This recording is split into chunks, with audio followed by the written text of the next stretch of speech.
Hello, and welcome to another edition of the Festivus Sandbox Sessions.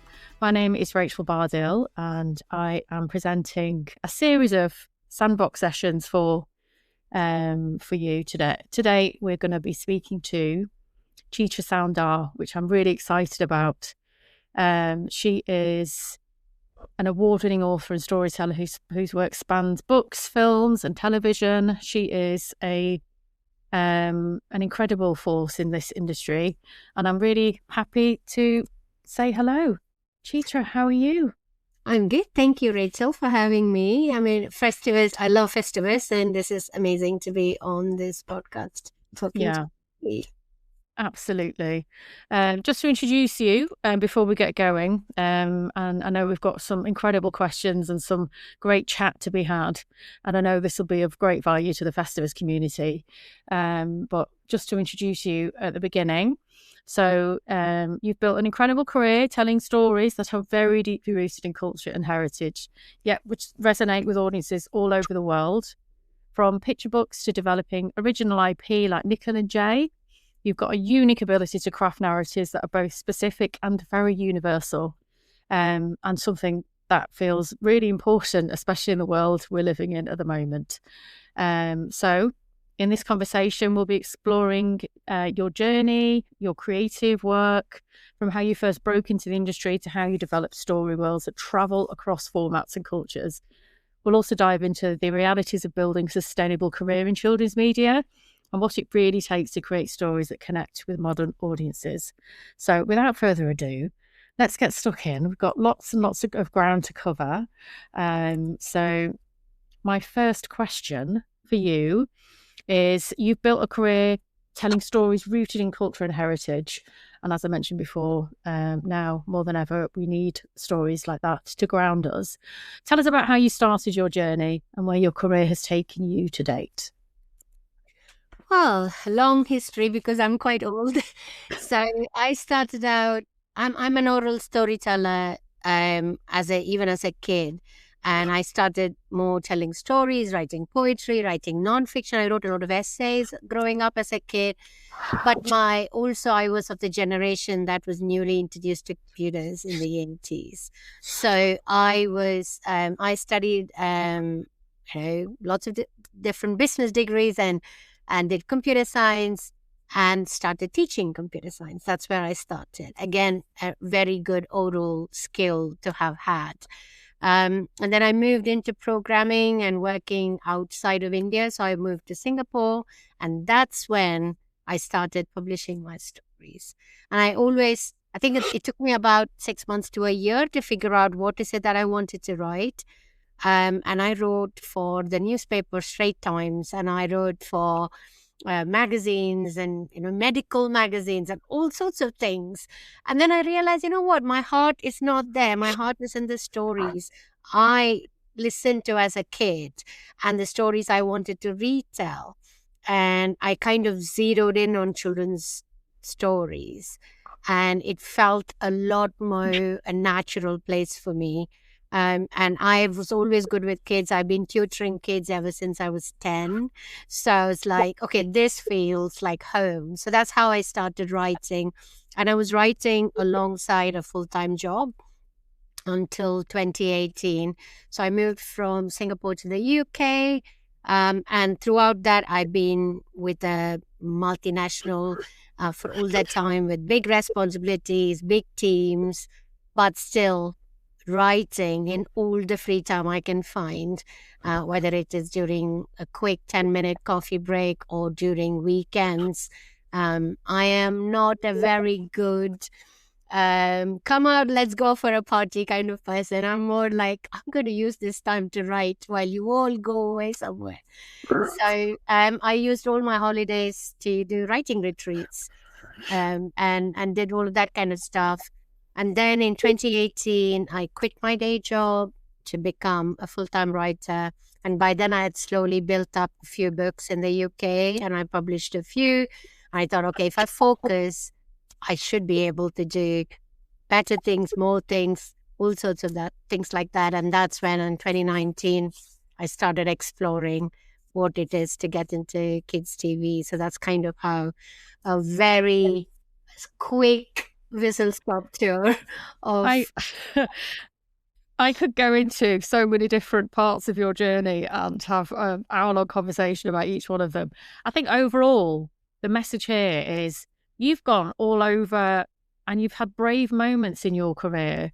You've taken huge steps away from teaching into writing, and then realised you're writing, the things you were writing for weren't quite for you. So then you've really gone into your passion, which is really incredible to hear and really brave, actually. And it's taking you to where you are now, which is, it's amazing to hear that, actually. Is that how it felt while you were on that journey? Just kind of pioneering, bravery, not going to the parties, which is another important lesson here, and just really focusing in on what you're passionate about. Yeah, I think I always took the one choice that nobody else did. So even even when I chose to do my diplomas in computer science while also doing my degree in commerce and accountancy and economics, I was different. Like all my friends went one way and I went the other way. I'm still single, which is a big departure from what was considered norm for me when I was growing up. And also when I went into work, even at work, I chose harder projects, difficult things to do. But I think if anybody wants to get into children's writing, it should not be because it's easy. It is not. And it took a long time, a lot of courses and writing. And behind me, I don't know that you can see, not the books, but on the other side, Yeah. my books from all these years are still there. It reminds me often, like when I go to the shelf, is like, okay, all of this is not a waste of time. That's kind of how I got here. So yeah, it is, even coming into TV when you are 51 years old is really, really a hard decision to make, because it's like everybody wants young people out of university, or you're also in that time of your career where you don't necessarily have the same levels of energy, or even the amount of trauma you can take as a young person. You kind of brush aside if people ignore you or anything like that. You just keep moving on, whereas an older and you understand how to navigate this. But it's also been helpful to come to this late in some ways. Yeah. Yeah, absolutely. So yeah, this sort of brings me on to my next question, really. So can you take us back to how you first broke into the industry, this particular industry? I think you said it was around 2018. And what Yeah. were the key moments or decisions that helped open those doors for you? Yeah, I think for me, I'm always a learn first, jump second person. So I would like to find out lots more. So between 2018 and 2019, I was also very busy, just having free time throughout. I was doing lots of school events. I had a book come out, which was like really popular, and I did loads and loads of events. But at the same time, I was thinking, okay, what is the next step? I have this extra time now. I should be doing something with it. So I zeroed in on TV for multiple reasons. One, because in India, where I grew up, my neighborhood is the movie making neighborhood. So it's the Hollywood of Tamil cinema. So our neighbors were, TV stars, movie stars, directors and composers and choreographers. So really, that's kind of the life, and I've even acted as an extra in a movie once before, when I was like 13, I think.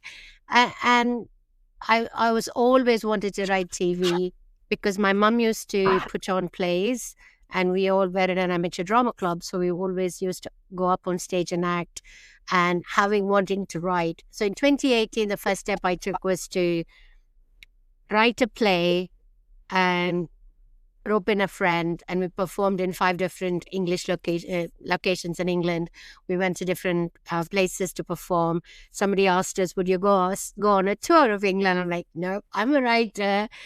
I love performing this, because I really wanted to try my hand at writing a play, and I've done it. But based on that, I've realized I just want to write. So I thought, okay, what is the other thing I want to try was TV. So I called up Catherine Johnson, who writes lots for games and TV. She's a author. She writes lots of historicals set in Black history and culture. And I applied for UCLA writing TV, and I got in.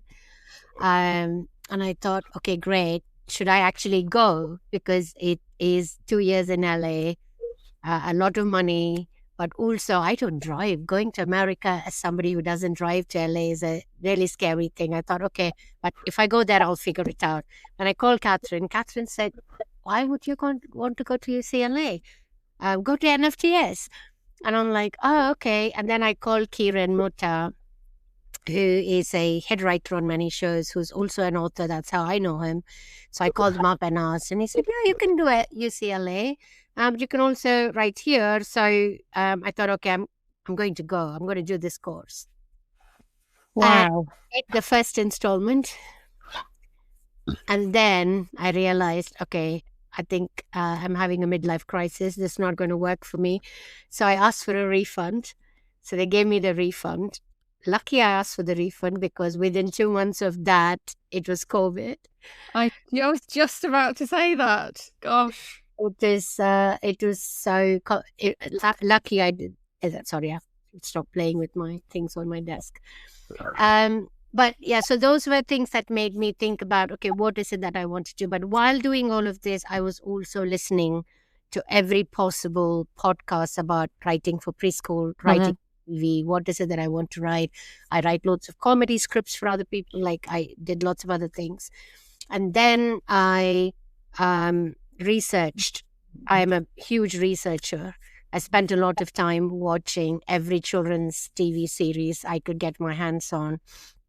And this was pre-streamer with a little bit of Netflix, but it's all before Disney became a streamer.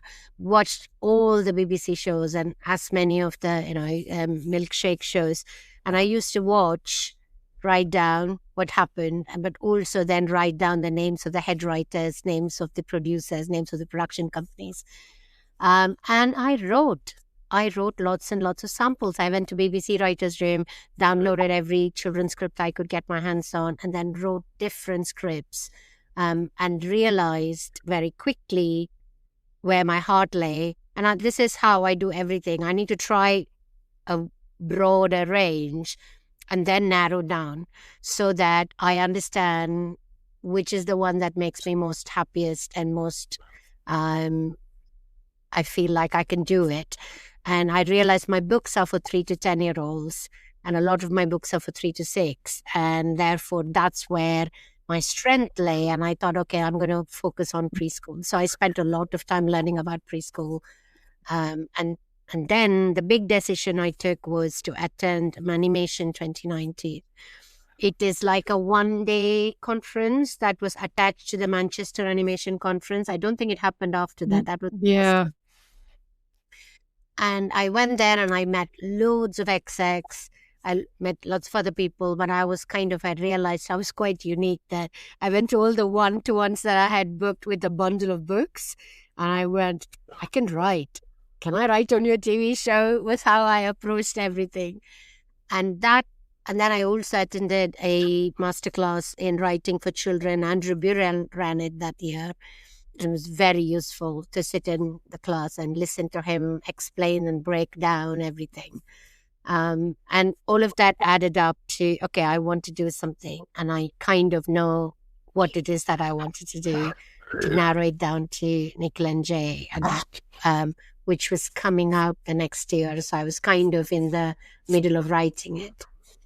Amazing. So what I'm hearing is you start off quite broad with your ambition, and you know exactly what kind of area you want to go into, and then you just try. You just try and use your bravery, hone what your passion is. You've obviously got this passion kind of beacon that you want to kind of head towards, which is a really important thing actually, and people forget that, because you can easily head into anywhere really and not end up not enjoying what you're doing.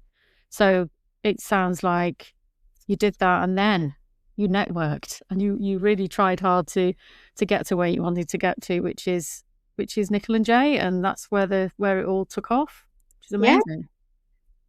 Brilliant. Well, let's move on a little bit. So a good question next, I think, is kind of, you know, you write for children across very different cultures, a lot of different references to cultures across the globe. So what does global storytelling mean in practice today? And it's a very pertinent kind of question with what's going on in the world at the moment. But what does that mean to you? I think what it means to me versus what it actually, in practical terms, is kind of happening in the world is quite different. Because I think a lot of people, the cultural export of the West is very, very big. So they've kind of created I would say, an aura or a mirage that having animals or cars or Western children is the center and is the core and it is the mainstream. And that travels more, and that's kind of in markets. If you go, other cultures are willing to consume Western stories, whether it's books or whether it's TV.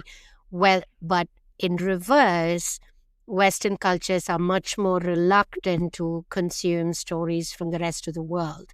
And I see that quite a lot of in books as well that I used to read. And today's children, even, and if you go to a bookshop in India, you will see that Western books are widely sold there, whereas Indian books will not be brought into the UK. For example, my own books that I write for an Indian publisher who's part of a multinational will not publish my book, which is published in India, into the UK. They don't think it travels. So that primarily a lot of that is not about the quality of storytelling or the type of stories. It's a lot of it is just the prejudice that is inbuilt into the system. It's a lot more of that. But if you're really telling about what is global storytelling, for me, it is understanding stories that are learning about different and unique stories. Fantasies from all over the world are doing really well in comics and manga and games, right? So it shouldn't be any different. But even in some of these Western broadcasting, we do find streamers as well. We do find stories from lots of different places being told, and they're doing really well. Take K-pop Demon Hunters, for example. 100%. Yeah, absolutely. But the reason they are doing well is also because they are being championed by a Western outlet, by Western producers. So what we want is a bit more acceptance of what all the shows are all about, understanding and watching, because I think we'll deprive our children of world knowledge if we don't show them things from all over the world. We don't expose them to storytelling and types of storytelling and the ethos of different worlds. Otherwise, they will be kind of, in a way, very narrow approach to their world. So I think we should definitely tell more stories. For me, it is if you take Nikhil and Jay, right? It is about two boys growing up in the UK, but it just happens to be in a dual heritage family, and therefore there will inevitably there'll be stories that are about the culture simply because there are two cultures there. It could have easily been Spanish and English culture or Portuguese and English culture. I happen to be Indian, living here with my nephews who are dual heritage, and therefore that's where the stories came from. So I think those experiences will still be very relevant to all families with children in them, because it still has all of those stories that growing up with a sibling, what that means to you, and what having two sets of grandparents are to you, and what happens when both your parents are working from home mean to you. What do you see when your grandparent is only on a tablet? So it is still universally applicable to lots and lots of families. And when I go into schools, that's what kids talk about. They don't talk about specifically the culture, that I am from, which they want to learn. They want to ask the words, the food and things like that. But predominantly how they see themselves in the stories is through that. Oh, my grandparents live far away too. My mom speaks a different language to my dad. So they find those similarities and they apply that, and that's kind of the stories they are trying to tell. And a lot of the audience feedback has been similar to that as well. Parents who are writing to us have been writing about the same things. And lo and behold, Nikhil Jay has been a huge success, and he's now traveling, internationally as well. So the idea of presenting us stories like that are relatable to everybody, while also kind of presenting the different cultural kind of idiosyncrasies and things that happen within families of all different kind of backgrounds and cultures is really powerful. Yeah. And for example, if I read a book set in England or America, and an incidental fact which would set me off to go and do research about it. And that's how kids will pick up things as well. Little details is how we pick up. And you don't need to beat their heads with, this is Indian culture. No, the stories are set in an Indian home. And therefore, some of the things that will happen will interest kids of all backgrounds. Yeah. And children have access to such a growing amount of global platforms now. They will come across a lot more of different cultures and different children, different people on these global places like YouTube and social media that I didn't have access to when I was a child. So I think that idea of something not being, I can't remember what word you used, what you would say, it doesn't travel. These stories don't travel or don't resonate. It just doesn't make sense. Like you say, there's a lot of real global kind of success stories out of all sorts of different cultures now. So yeah, you've made some really good points there. Okay, just to move on to the next question. So you've given your story to date and all of the different challenges and braveries that encompassed. Is there a story or a moment in your career that didn't quite come together in the way that you hoped, whether it's a storyline or something you were writing, and like how you navigated that moment creatively and emotionally? And that's I'm sure that's gonna, any answer like this will resonate with all of us, because we've all had moments like that. Exactly. In our careers. I don't think there is any story or book that I'm writing where everything comes together perfectly.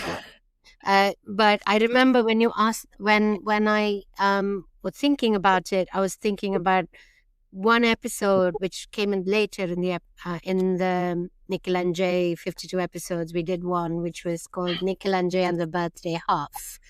And this came from a very political moment in our times. So I think we were probably just around the time of the Ukraine war, or there's something happening in politics, which was about people not getting along, people having a big row and fight.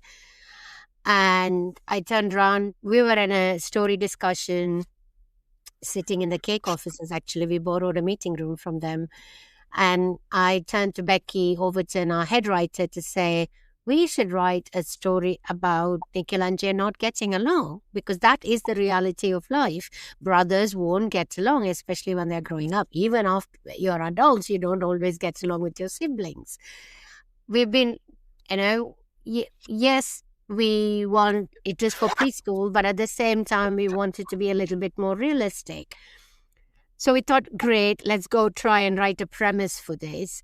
And then it was like, how do you tell that story to preschoolers without upsetting them, without creating lots of negative emotions in the episode? Because that was something that I think the producers were very clear about, and BBC would be very clear about, that this is the kind of story we want to tell. We do not want negative stories. We don't want kids throwing things at each other or anything like that.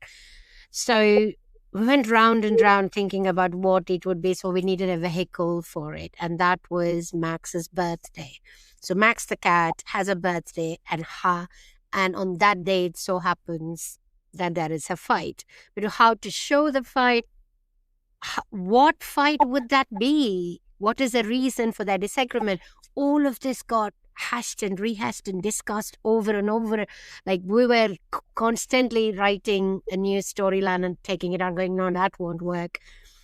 So Becky and I had lots of discussions, and then our exec Lucy Pryke also gave some really good suggestions on, okay, if we make the reason for their fight silly and funny, then the whole thing would evolve into something more silly and funny. So that came from our exec.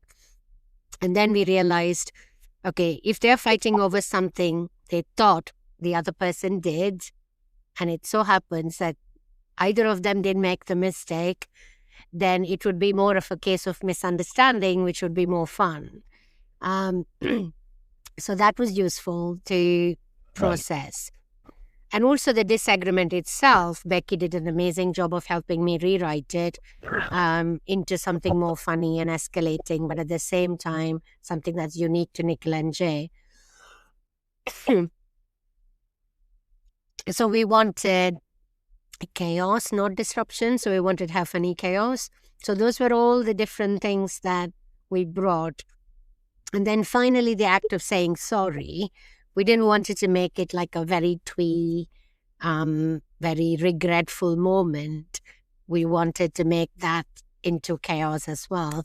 So that's when I remembered a cultural thing that we do in our family. If you drop your phone or your book and you step over it by mistake, you say sorry to the book or the phone, right? Because we consider anything that we use as something of value and we have to respect it. So we will, like, many a times my mom has stopped halfway through an escalator to pick up a newspaper which has been on an escalator and causing a whole domino fall effect. So I'm like, don't do that. She's like, no, people are stepping over the newspaper. So I thought, oh, that's a good idea. So then the kids start saying sorry to everything around them. And then then we have a very tiny moment where they're sorry to each other as much. So it's kind of, we managed it, but it was at that moment, I thought we're never going to be able to tell this story in a way that complies with everything everybody wants and at the same time is real to a sibling relationship. And I think we pulled it off, but people have to go watch the episode and then tell me if we have. I know that episode well, and I think absolutely you did. And also just trying to make sure it doesn't jar with what's happening out in the world as well, like with war going on, and having an episode that is about kind of warring sibling. You know, it's also being acutely aware of that in the creative process.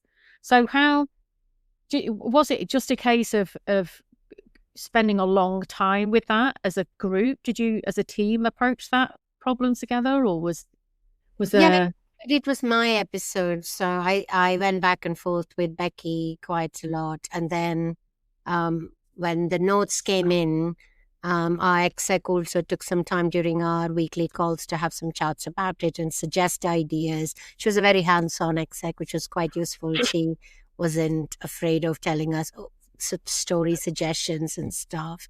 Yeah, and it was a lot of rewrite over and over again, a lot of which Becky did as well, because as we are nearing the end of 52 episodes, you're also on a treadmill that you can't get off. So it was harrowing at times, stressful, but at the same time, we wanted definitely to tell a story that was true to every sibling relationship. So we didn't want everything to be always nice and pretty. It's unreal. It's steeped in reality. This is the reality of family, and you know, sibling rivalry is a big part of a family, and it's important, even at a very young age, for people to see that mirrored, for children to see that mirrored, so they know it's normal, because it absolutely is, isn't it? Yeah, really interesting. Okay, so thinking about kind of more kind of in sort of the present time, and what you're working on. Not that you'll be able to tell us everything that you're working on, but so can you talk us through a bit more of a kind of a relevant piece of writing you're doing now, and what really resonates with audiences at the moment, in your head, and what you're mulling over. I know you've got lots of concepts and lots of things in the flow. So it'd be good just to know what you think is really happening with audiences at the moment. If I knew what children want and what resonates, I'll make a killing. I'll definitely guard that secret. But no, I think for me, I get all my first-hand knowledge from children. I work with children quite a lot in schools. I visit lots and lots of schools throughout the year. And a lot of the times, as I'm listening to them talk about what they like to do, what they like to read, or even when they're making up a story with me, because that's my workshops are about creating stories that they create. The choices they make tells me what is exciting to them and what's not exciting to them. So I'm always trying to make them do more exciting things. Sometimes kids can go really mundane and have an adventure in the supermarket rather than think about something bigger. But you can also, sometimes they talk about guns, and then you have to say, no, we're not doing that now because that makes it too easy for the character. Let's try something else. And so you know those kind of things. But also I do a workshop called Making Wishes based on one of my books, and the wishes that kids write. And these are 7, 8-year-olds, and they are so understanding of their family situations often. They'll say, I think my sister needs a new phone, or my mom needs a holiday. I think she needs to have a day out. I don't want my dad to work all days in a week. And all of these things come out, and you realize what's in their concern, what's going on. So for me, I think they definitely love humor. That's always a given. If you can make them laugh, you won them over already, and then they will listen to you a lot more. I did a talk up in Newcastle once to 10 and 11-year-olds, and I was telling them a story and then talking to them about myself. And when I finished, a 10-year-old came to me and said, do you know, you're really good as a stand-up. You should do stand-up. That's good. That's your next career. That's on my bucket list. Absolutely fantastic. But I don't think message works for anybody, whether they're adults or whether they're children. Talking about anything, value or a theme or a moral, isn't going to work because they're going to switch off, right? Yeah. So I think it's the decisions the character takes, and it's the choices we give our characters, but also put them in situations that children can put them. That's what I like about books and TV, is imagining, if I were that child, would I take the same decision? That is the reason when we watch a horror movie, we're going, no, don't go into the bungalow, or don't leave your friend alone. Get out of the cellar. Why are you going into the cellar?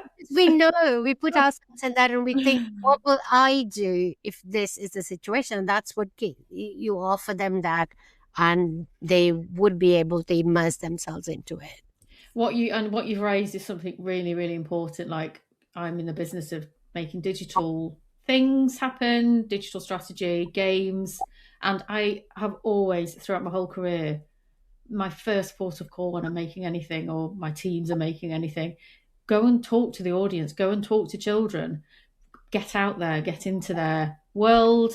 And your idea of talking about wishes and things like that is a brilliant one. But really, at the centre of what you do and what makes you so powerful is that you're always, very often, spending your time with children and getting to know how they work and what they want and what their needs are, which is just so important.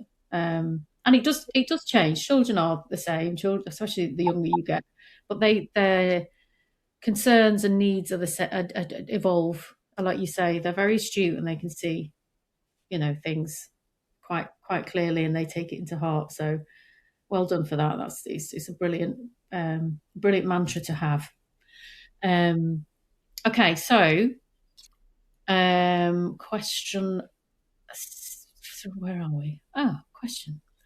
When you're developing a new idea, how do you balance cultural specificity with universal appeal? So how do you go rooted in the local but stay universal? And I think you start to touch on it before, but yeah, it'd be good to explore that a little bit. I think they're not mutually exclusive, right? So it is about the basic principles of storytelling, the way I learned it for a book, or for TV. You just need to find an interesting way to tell it. And it's different. What is that is different from book to TV, because in book you can go into a character's head and understand what where they're coming from, whereas on TV you have to show a lot more, and therefore you need to find interesting ways to put your character in so they can show what they are thinking and feeling in a way that's interesting. The biggest thing I've learned over the years writing stories and writing now TV is the emotional center of the story, because what does the character, at the end of it, what are you trying to tell? Because you can have a character go through 5 mountains and 3 tunnels and solve a puzzle and get something, and then you go, but what does that mean? What did the character actually think about it? Why did they want to do it? And I ask this question when children are making up a story as well. It's like, why do they want that? Okay, yes, they want that magic object, but why? What is it it's going to do for them? But also, how will you feel if you don't get it? So the emotion behind it. So that is universal. Like, Yeah. for example, I did an episode called Nikhil and Jay and the Adventure Park, and it was about being left out in a sibling play. So, for example, if there are 2 kids or 3 kids, one of them is younger than the other, the youngest gets left behind while the older are playing. If even if it's 2 kids, one might feel left out while the other wants to play with their friends and go out with their friends. So we wanted to explore that, and we just wanted a amazing way to show that, which was Nikhil and Jay are setting up their own adventure park and creating all sorts of things, but they forget Max the cat. And Max the cat wants to join in, but they are so busy playing that they've left out Max the cat's experience in it. They don't, she's just trying to follow them and they don't. So we created a very funny, active storyline, but the underlying theme is being left out. And when they eventually figure it out, then they center the games around Max the cat. And that's something that kids will pick up on. And when they watch the episode and then they play with their little baby brother or sister, I hope they go, oh, I don't want them to be left behind. I want to do something with them as well. So it's that taking that emotion, that is universal. The edifice on which it's built could be very local, could be specific to your show. That's why every preschool show will have a balloon story or a birthday episode, but it will be different for every show, because you can do the underlying emotion is the most important thing about it. Absolutely. That is absolutely amazing take on that. Okay, so I think what is quite clear in our industry, and something I'm really passionate about, is what you do right at the beginning of a process, and you're there right at the beginning in creating these stories. So you are there from putting pen onto paper before something even takes a life. What at the moment we're all grappling with in this industry is how to build not just one kind of iteration of your story, your creative process. It's kind of moving to building whole worlds, whether that means having sort of a series on CBeebies and some kind of mini dramas on YouTube, or some comedy shorts on YouTube, and things on social media for parents. And the list can go on, building out apps and games and gaming. So your responsibility when you are starting at that very early stage is kind of developing and evolving an IP or a world. Is there anything changed in the last kind of 5 years for you as you're doing that creative process? You can use Nikhil and Jay as an example, because I know there was a lot of activity across a lot of different places on launch of that show. So yeah, it'd just be good to get that perspective from you. Yeah, now when I'm writing books, I'm always thinking, will this become a show? Because now I've kind of built some reputation in this side of the world as well. I have a TV agent as well. So it is, although the rights is a lot more of a complicated situation, I'm always thinking I want to retain rights for anything I write. So even before Nikhil and Jay, and that's one of the reasons I was able to make Nikhil and Jay, was I retained my TV rights for Nikhil and Jay. And therefore, I was able to create the TV show. Otherwise, it would have belonged to the producer, publisher, and the publisher would have sold the rights. Ah, clever. As a writer and an author, I would recommend everybody retain their TV and merchandising rights all the time. If you have a literary agent, they normally would do that. If not, you should always tell them to do that. So that's something that I always do. And then I always, if I get most often I'm writing an idea and probably writing the first book before it gets sold. When I'm doing that, I'm already writing a treatment for that. Oh, are you back? Yes, we're back. Yeah. So yeah, I'm always, when I'm writing a new book series, and while I'm pitching it with my agent who will then pitch it to publishers, I'm also on the side writing the treatment for this and a pitch document for it automatically, because I know the next CMC I go to or the next meeting I go to, I'll say, this is the next project I have. So that I'm always doing. When I'm writing the pitch, I'm also writing a whole slide on what I see as the brand potential. So I have a new project optioned by Lime 6 months ago, and they are trying to find a place for it. And one of the key things we talked about was this can grow into these 5 things. It can be a game, it can be a podcast series, it can be also a documentary series with all the experts that could help with the show. So I'm always thinking, how can this be bigger than what it is? Because when I'm working with my book in schools, I always show teachers how to take that book apart and use that in English and geography and maths and arts and crafts, and how they can make a play from it so that they get immersed in the book. So for me, when I'm making a TV show, I'm also thinking, how can I do all of that? The reality is, when you actually sell a project and you are going to a production company and doing that and then going to a broadcaster, I only have then 10% of the overall say. So the rights are owned by a combination of people, right? So in this case, it'll be King Banana TV and me together. And then we together have to go out and find a way. For example, now we have found a book agent for the Nikhil and Jay books and with the TV illustrations. And we are hoping we'll be able to place it, given that now we've done a few more international deals on it. And it also needs a little bit of maturity. A lot more people need to be able to have watched it to get there. But yeah, the ambition is there. If we make one merch, that would be the carom board. We play carom board in the TV series, and carom board is a big thing in India.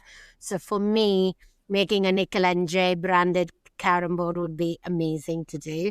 But like you said, like digital things, I would extend it to parents where dads can learn how to make the tea that the dad in Nikhil and Jay makes. Appa makes a special type of brew, or sewing lessons that Amma can give. Those kind of things, they're all in the idea, but unfortunately I can't execute them on my own because it's not just my IP. But there are always ideas. I'm always writing, oh, we could do that. Yeah. Absolutely smart. And gosh, just to unpack just a couple of things there, because this is really important for anyone listening to this podcast to understand. And I know there's plenty of people that are doing it, but when you're thinking about your IP, the rights situation, thinking about that from the outset, and your advice on that is golden. Absolutely important. Think about your rights for the longevity of your IP, not just is it going to be a TV show, and just being so excited and swept away that it's going to be taken, and let's just go with it. Really, really important. But also, in order to get audiences nowadays, you have to think about all of those different things from the outset, and some of those creative moments in your, Nikhil and Jay example. I'm sure they would happen anyway, but you can place things in and make things happen that will work and would travel so well across all sorts of different platforms. The way you've got parents in there, and the grown-ups angle with the shows like this, and across all different platforms is really important as well. So just the way you've gone about it is so smart, in a way that people who've been working in this industry, I've been here for years and years and years, sometimes kind of get lost in the just let's do a TV commission, or let's try and win that battle first, and then think about everything else afterwards, which some broadcasters are still doing, less and less so. But yeah, it's just really golden advice. So thank you so much for that. I'm sure everybody listening will be making notes. Okay, so just a couple more questions. It's been such an amazing chat, but yeah, we do have a few more questions to go. So how do you think about building a story world or IP that can travel across formats? So you have sort of alluded to it, but so in your writing, do you think about book, screen, audio, and various different platforms when you're writing and when you're starting to sort of storyboard? But yeah, how and when do you think about that? Whether I'm writing a book or whether I'm creating something original for TV, I'm always thinking about all of the angles, and I'm creating like quirks for characters. I'm thinking, even when I'm writing a book, if I'm creating a character, I'll be like, oh, if the character loves puzzles, then I can do a workshop on puzzles with children in schools. So I'm always thinking, how can I actually make it accessible? Because I'm not going into a classroom and just reading a 20-page book to them. I am going to have to find a way to engage them with it. And therefore, that's how I think about when I'm thinking books. So when I'm thinking TV, for example, I'm working on a new pitch now, and it's live action, which is new to me. And when I'm thinking about it, I'm always thinking, if I give this character this quirk, for example, one of the characters in my book is a journalist. And I thought in the story is a journalist. And I thought, oh, then I can create these newspaper articles. And, there is a website called Newspaper Generator, like you can create fake newspapers. And that's a workshop I can do, which Wow.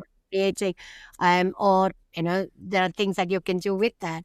So I'm always trying to add to my characters things that will then help with whether it's the next opportunity, whether it is a podcast about it.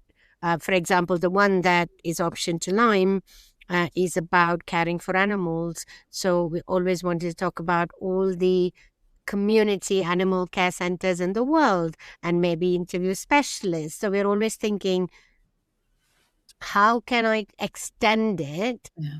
Because children want to watch the episode and should be able to actually get something out of it by then looking at a live cam of a community center looking after animals, or talk to a specialist, or play a game where they rescue using the techniques that they learned in the episode. So the pitch is full of that. So I always make sure that I have a couple of pages on the IP and beyond on the pitch itself, because you never know who you're pitching to. When you're talking to a producer who also has audio capabilities, who also has live action capabilities, then you go, if I pitch this and I also say these are the potential, and if it really does well, they're going to go, we can do all of that. We don't even have to find somebody else to do it. Or it might be that they'll go, actually, we like the audio aspect of what you're saying. Maybe we start with that. You never know, right? Yeah. So for me, it's always like all of those angles are always spinning. And that Yeah. really came from interacting with children and actually performing oral storytelling. A lot of the times, oral storytelling has helped me write better, because when I'm writing, I go, oh, if I tell this, especially a picture book for preschool, if I tell this story, this line will repeat and they will like to say it again and again. So those kind of things, storytelling techniques come back into the writing as well. And that's quite useful as a feedback Yeah. for me. Really incredible. And I really like what you said about, starting from a place that you don't expect as well, and having ideas from the outset means that you can be open to that. So, there are people who are starting with a line of toys without having any kind of show or anything on anything anywhere on YouTube or otherwise, and starting with a social media campaign. Not that I would advise that, but starting with audio might be the right decision. And I think that's a very kind of the last kind of 12 months it's really opening people's eyes to know that that's where it can start actually. Yeah, like Maddie and Triggs. Yeah. It started in audio. Yes. Then they created the TV show behind it. Yeah. Anything. Yeah. It was Could like be a game. us are becoming a limited series, even for adults on high-end TV. So Yeah, exactly. It could start in a Roblox kind of game, and it takes shape, and it can start as an app. You never know where you might want to start your journey, which is a huge change in the last 5 years, and I'm excited about that. So yeah, glad to hear that's where you're thinking as well. Okay, so big question to end with, which I'm sure people who are listening and the Festivus community will be really interested in this. So for writers and creators trying to break into kids media today, what are three very practical things they should focus on to stand out and build a sustainable career, of which you absolutely have? I don't know about that, but I was lucky in many ways, I would think. But also, I think for me, the first and foremost is learning about the industry you want to get into.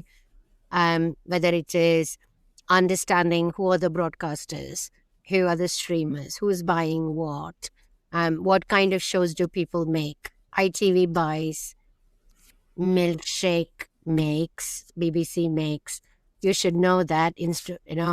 I first time I spoke to Darren Nati, he was like, "You do understand? I only buy. If you haven't made it, I don't have. I can't take it from you." So to understand that, to understand age groups, especially in kids media, you should know what idea is for which age group and where do you want to be, and doing the research behind it and watching what's out there. You have to watch the TV shows, because you might end up pitching something that's exactly similar to something that just came out or came out 5 years ago and is a huge sensation in the market. So you need to understand what's out there. Doesn't mean you have to follow the market. You can completely do something different. But doing that, there is a difference between doing it with intentionality and doing it just because that's the only idea you've got, is two different things. The second thing I would say is, if you're a writer, write lots and lots of samples. Not everything will get made, right? But it's a good thing to have samples across different age groups and different ranges. If you like to write comedy or drama, mysteries or preschool, whatever it is, have samples for all of those. I did all of those samples, and now I'm refreshing my sample because I've got a new agent. So I need to write something new as well. So I'm constantly writing something new. And also, when I'm writing a pitch, I'm most always writing the script as well, because I want to know that my script can actually materialize into a script. So I want to see that working. And the third one is finding a group that is doing something similar to what you're doing and would help you and would be there to support you. And one of the things, like Festivus obviously does that, like people meet.